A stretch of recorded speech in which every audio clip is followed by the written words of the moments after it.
पिछले एपिसोड में हमने देखा था कि तियान ने बातियान की दी हुई रिकवरी पिल को अपने ग्रैंडपा को खिला दिया होता है, जो कि बिल्कुल असली रिकवरी पिल होती है और उसकी मदद से उसके ग्रैंडपा बिल्कुल ठीक हो जाते हैं, जिस चीज से तियान और उसके घर वालों की खुशी का तो ठिकाना ही नहीं रहता। लेकिन जब बातियान अपने एकेडमी में आता है, वहाँ पर वो डिसाइपल और उसका साथी आ जाता है, जो बातियान से लड़ना शुरू कर देता है, क्योंकि उस डिसाइपल को बातियान ने हरा दिया था। लेकिन इस बार बातियान उस डिसाइपल के साथ साथ उसके साथी को भी हरा देता है। इसके बाद यहाँ से ये एपिसोड शुरू होता है। तो इस एपिसोड की शुरुआत में वो डिसाइपल का साथी काफी ज्यादा गुस्सा हो गया होता है, क्योंकि उसे बातियान ने हरा दिया था। इसलिए वो दोबारा से अपनी पावर को एक्टिवेट करते हुए बातियान की तरफ ही बढ़ना शुरू कर देता है, ताकि इस बार वो बातियान की जान ले सके। लेकिन जैसे ही वो उसके ऊपर अटैक करने वाला होता है, इससे पहले जमीन से बेले निकलकर उस डिसाइपल के साथी को पकड़ लेती है, जिस वजह से तो वो वहाँ पर हिल भी नहीं पाता। ये देखकर तो वो भी हैरान था कि अरे अचानक से ये हो क्या गया। तब वहाँ पर तियान आ जाती है, जिसने ही अपनी पावर का इस्तेमाल करते हुए उस डिसाइपल के साथी को कैद कर लिया था। तब बातियान जैसे तियान को देखता है, वो हैरान रह जाता है कि अरे तियान यहाँ पर कैसे आ गए। लेकिन जब उसका वो चेहरा देखता है तो उसे समझ में आने लगता है कि तियान तो काफी ज्यादा खुश दिखाई दे रही है। इसका मतलब साफ है कि वो रिकवरी पिल काम कर गई और इसके ग्रैंडपा बिल्कुल ठीक हो गए होंगे। जिसके बाद तियान उस डिसाइपल उसके साथी से कहती है, क्या तुम लोगों को यहाँ के रूल नहीं पता है? कोई भी यहाँ पर बिना मास्टर के परमिशन के बगैर प्राइवेट फाइट बिल्कुल भी नहीं कर सकता। कोई भी फाइट होती है तो उससे पहले मास्टर और एल्डर को अच्छे से बताना पड़ता है। उनकी परमिशन के बगैर जो भी यहाँ पर फाइट करता है उसे पूरी तरह से इलीगल माना जाता है। अगर तुमने दोबारा से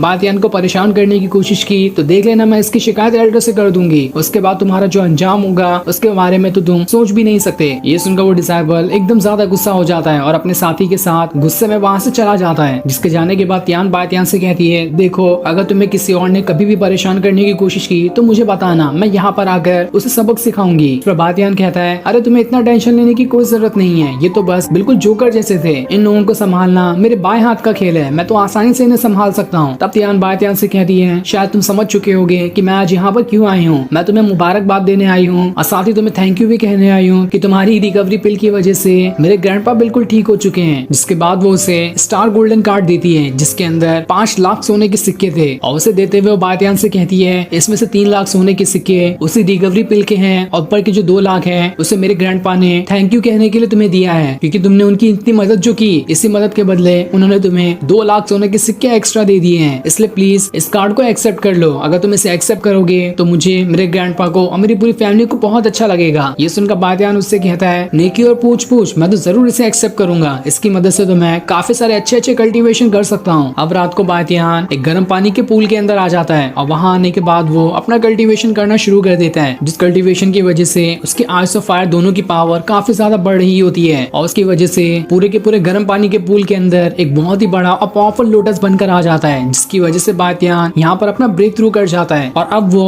वॉरियर रियल्म के 6th लेवल पे ब्रेक थ्रू कर चुका होता है। जिस चीज से बातियान काफी ज्यादा खुश था कि उसने काफी जल्दी इतना अच्छे से अपना ब्रेक थ्रू कर लिया। जिसके बाद वो वहाँ से होटल में आ जाता है ताकि अच्छे से अपनी पेट पूजा कर सके और वो वहाँ पर रखे हुए बड़े अकेले ही चिकन को खा जाता है। जिसके खाने के बाद वो दोबारा से अपनी एकेडमी में आकर दोबारा से कल्टीवेशन करना स्टार्ट कर देता है, क्योंकि अभी उसके अंदर काफी सारी ताकत और बची थी, जिसकी मदद से वो और अच्छे से अपना ब्रेक थ्रू कर सकता है। जिसके बाद वो यहाँ पर आने के बाद उसके पास जो मॉन्स्टर स्पिरिट है उसकी पावर को बढ़ाने की कोशिश करता है, जहाँ वो खुद में कह रहा होता है, ये जो टेक्निक है मेरे एंसेस्टर के पास ही थी और उन्होंने इस टेक्निक में मास्टरी हासिल कर ली थी, इसलिए मुझे कैसे भी करके इस टेक्निक को बढ़ाना ही होगा, ताकि मैं भी कुछ देर की कल्टीवेशन करने के बाद इस टेक्निक में भी मास्टरी हासिल कर लूं, बिल्कुल अपने एंसेस्टर की तरह। लेकिन इस लेवल को पूरी तरह से ब्रेक थ्रू करने के लिए 9 छोटे लेवल को ब्रेक थ्रू करना पड़ेगा। उसके बाद ही बातियान इस लेवल को पूरी तरह से मास्टरी कर सकता है। लेकिन बातियान इतनी जल्दी हिम्मत नहीं हारता और वहीं पर अपना कल्टीवेशन किए जा रहा होता है। जिसके बाद वो वहाँ पर अपनी मॉन्स्टर स्पिरिट को भी समन कर लेता है और जैसे उसकी स्पिरिट सामने आती है, वो उसका इस्तेमाल करते हुए सामने बनी दीवार के ऊपर एक बहुत ही भयंकर अटैक कर देता है, जिस वजह से वो दीवार ही टूट जाती है। ये देखकर बातियान काफी ज्यादा खुश हो गया था कि ये तो बहुत अच्छे से मेरा कल्टीवेशन हो गया। इस वजह से तो मेरी मॉन्स्टर वाली स्पिरिट पहले से भी कहीं गुना ज्यादा पावरफुल हो चुकी है। इसलिए वो दोबारा से अगले दिन उस गर्म पानी के पूल के अंदर आकर कल्टीवेशन करना स्टार्ट कर देता है, क्योंकि उसे यहाँ पर 3 दिन के अंदर काफी अच्छी ब्रेक थ्रू करने थे, ताकि वो अपने एल्डर को ये बता सके कि जो 3 दिन का टाइम उन्होंने दिया था उसमें बातियान ने उन्हें बिल्कुल भी निराश नहीं किया है और उसने काफी अच्छे से अपना ब्रेक थ्रू भी किया है। इसलिए बातियान जितनी हो सके उतनी ज्यादा कल्टीवेशन इन 3 दिन में करने का ट्राई करता है, जिस वजह से उसने जहाँ अभी वॉरियर रियल्म का 6th लेवल ब्रेक थ्रू किया था, उसका भी 9th लेवल भी ब्रेक थ्रू कर लिया होता है। ये देखकर बातियान की खुशी का ठिकाना नहीं था कि अरे वाह, मेरा ब्रेक थ्रू तो बहुत जल्दी हो रहा है और अगर मैं थोड़ा सा और कल्टीवेशन करूँ तो मैं मार्शल आर्ट रियल्म में बड़ी ही आसानी के साथ पहुंच सकता हूँ। और उसके ऐसे ही कल्टीवेशन करते हुए 3 3 दिन गुजर जाते हैं और 3 दिन पूरा होने के बाद बायतियान दोबारा से अपनी एकेडमी के अंदर इधर उधर घूमना शुरू कर देता है, क्योंकि आज थोड़ी देर बाद वहाँ पर एल्डर आने वाले हैं जो सारे डिसाइबल से ये पूछेंगे कि आखिर उन्होंने अपने 3 दिनों के अंदर कौन कौन से कल्टीवेशन लेवल को ब्रेक थ्रू किया। तब बायतियान के पास एक छोटी बच्ची आती है जो बायतियान को बड़ा भाई कह रही होती है। तब उसे देखकर बायतियान भी हैरान था कि आखिर तुमने भी सुजाको एकेडमी के अंदर अपना एडमिशन करवा लिया, ये तो कमाल की बात है। जिस पर वो छोटी लड़की भी कहती है, हाँ आपने बिल्कुल ठीक कहा, मेरी कल्टीवेशन मेहनत रंग लाई और मैंने आसानी के साथ सुजाको एकेडमी के अंदर अपना एडमिशन करवा लिया है। जिसके बाद वहाँ पर एल्डर भी आ जाते हैं, इसलिए सारे लोग मिलकर एल्डर को ग्रीट करना शुरू कर देते हैं। तब एल्डर बायतियान को देखकर उससे कहते हैं, मैं तुम्हारे ऑरे को महसूस करके समझ पा रहा हूँ कि तुमने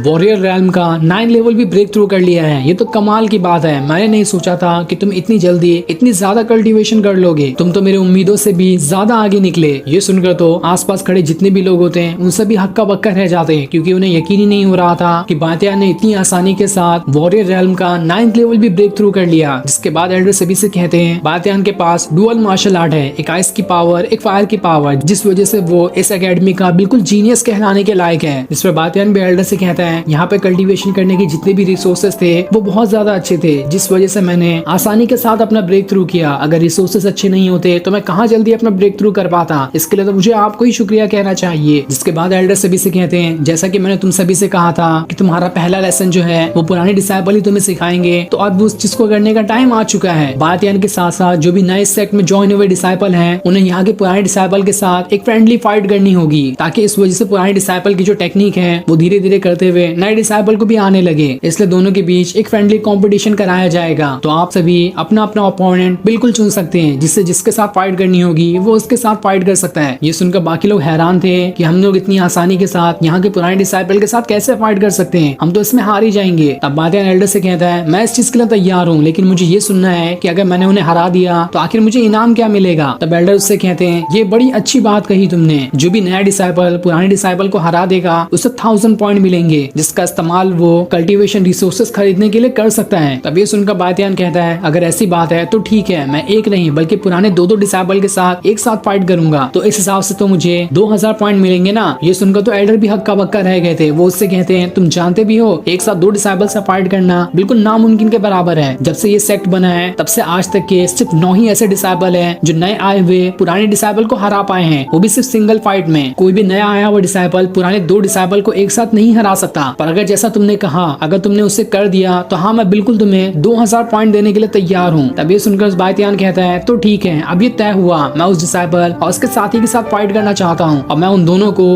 बस एक बार के अंदर ही हरा दूंगा। ये सुनकर वो डिसाइबल उसका साथी बायतियान से कहता है, अगर तुम अपने मौत को खुद दावत देना चाहते हो तो बहुत अच्छी बात है, हम दोनों तुम्हारे साथ एक साथ फाइट करने के लिए तैयार हैं। देखते हैं तुम हमें हरा पाते भी हो या फिर नहीं। जिस पर बायतियान उनसे फाइट करने के लिए तैयार हो जाता है और ये फाइट देखने के लिए एल्डर और बाकी सारे लोग एक जगह पर आकर बैठ जाते हैं, ताकि वो आराम से वहाँ पर बैठकर बायतियान और उस डिसाइबल और उसके साथी की फाइट देख सकें। और फिर सीन दिखाते ही ये एपिसोड यहीं पर एंड हो जाता है। Thanks for watching.